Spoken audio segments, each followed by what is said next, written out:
नमस्ते मित्रों, जय श्री कृष्णा, राधे राधे। मधुरम हिंदी उदयपुर मेवाड़ में आप सभी मित्रों का स्वागत और अभिनंदन करता हूं। मित्रों, आप सबने संस्कृत शिक्षा विभाग की परीक्षा दे दी है।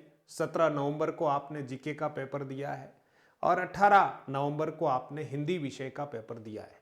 यानी हिंदी व्याख्याता बनने के लिए आपको जो करना था वो आपने कर लिया। वैसे इस परीक्षा की कट ऑफ बताना इतना सरल नहीं है मित्रों, क्योंकि पद बहुत कम है। परीक्षार्थी भी यूं देखें तो कम है, लेकिन फिर भी कंपटीशन तो जो तैयारी करने वाले बच्चे हैं उनके मध्य में रहने वाला है, क्योंकि केवल हिंदी के 17 पद हैं, आप सोचिए।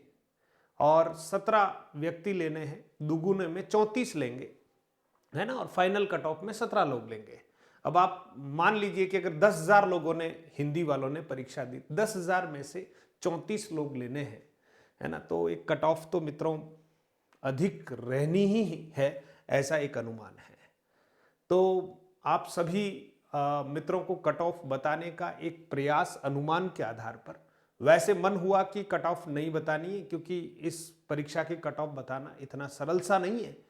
लेकिन कुछ विद्यार्थियों से बात हुई, कुछ विद्यार्थियों का आग्रह भी रहा कि सर एक अनुमान तो आप जरूर बताएं। तो फिर सोचा कि ये अनुमान सबके लिए ही बता दिया जाए तो ठीक रहेगा, क्योंकि मित्रों 2008 में संस्कृत शिक्षा विभाग की इसी परीक्षा को मैंने दिया। उस समय डिस्क्रिप्टिव हुआ करते थे पेपर। अजमेर गए हम लोग, है ना, पेपर देने के लिए, और व्याख्यात्मक प्रश्न थे, उनकी कॉपी चेक हुई। 26 सीटें थी उस समय भी टोटल, है ना। उन 26 सीटों में जनरल के 10 पद थे, और मुझे याद है कि उन 10 पदों में से भी जनरल के केवल 3 विद्यार्थियों का चयन हुआ, उसमें से एक मैं था।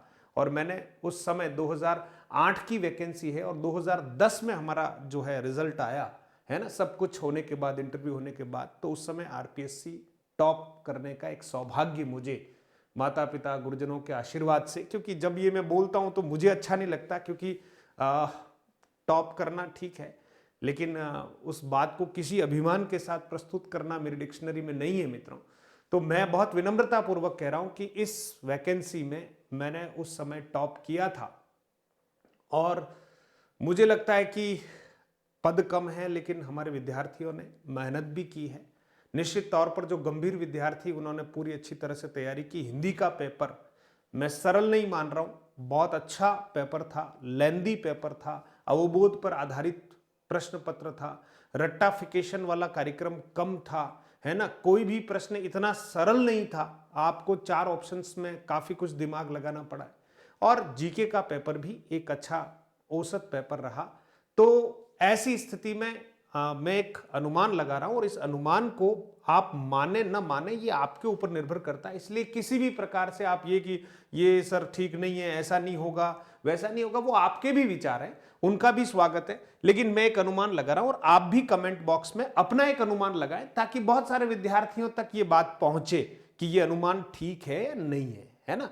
आप और हम मिलकर अनुमान ही लगा रहे हैं, इसलिए आपका अनुमान अगर कुछ और लगता हो तो कमेंट में जरूर लिखें, ताकि अन्य विद्यार्थी उन कमेंट को पढ़कर एक निष्कर्ष पर मैं भी पहुंचूंगा, एक वीडियो फिर बनाएंगे, कोई दिक्कत नहीं है।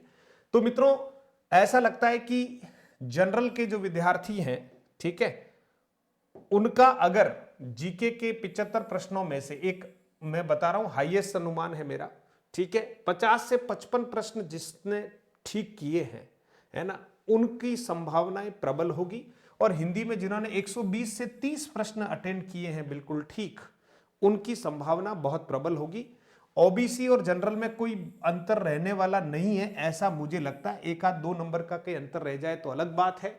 एसटी के जो विद्यार्थी हैं, 40 से 45 प्रश्न जीके में जिन्होंने ठीक किए, क्योंकि पदों की स्थिति इस तरह की है, और 110 से 120 के बीच में अगर हिंदी में उन्होंने प्रश्न ठीक किए हैं तो उनकी संभावना प्रबल बनती है। एससी की बात करें तो 42 से 47, 115 से 125 प्रश्न हिंदी में जिन्होंने ठीक किए, उनकी संभावना प्रबल बनती है। मित्रों, ये एक रफली आंकड़ा है ना। आप भी कमेंट में अपना एक आंकड़ा जो आप अनुभव करते हैं, क्योंकि आप में से बहुत सारों ने परीक्षा दी, मैंने कुछ विद्यार्थियों से चर्चा की, उस आधार पर यह अनुमान लगा रहा हूं। पेपर को देखते हुए, पदों की संख्या को देखते हुए एक अनुमान है। यह अनुमान सही भी हो सकता है, और जब वास्तव में आंसर की भी आ जाएगी और उसके बाद एक फिर अनुमान पर हम चर्चा करेंगे, तो आप सभी मित्र जो हैं बहुत अच्छे से तैयारी करें। 2025 में व्याख्याता भर्ती परीक्षा आपके सामने है ना।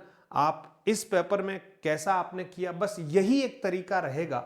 इसी तरह का प्रश्न पत्र 2025 में मिलने वाला है। आरपीएससी का अपना स्टैंडर्ड इसी तरह का होगा। तो आप इस पेपर का अच्छे से अध्ययन करते हुए, है ना, अब आगे की रणनीति जो है वो बनाएं और अच्छी तैयारी करें। और मधुरम हिंदी की तरफ से आप सभी मित्रों को बहुत सारी शुभकामनाएं।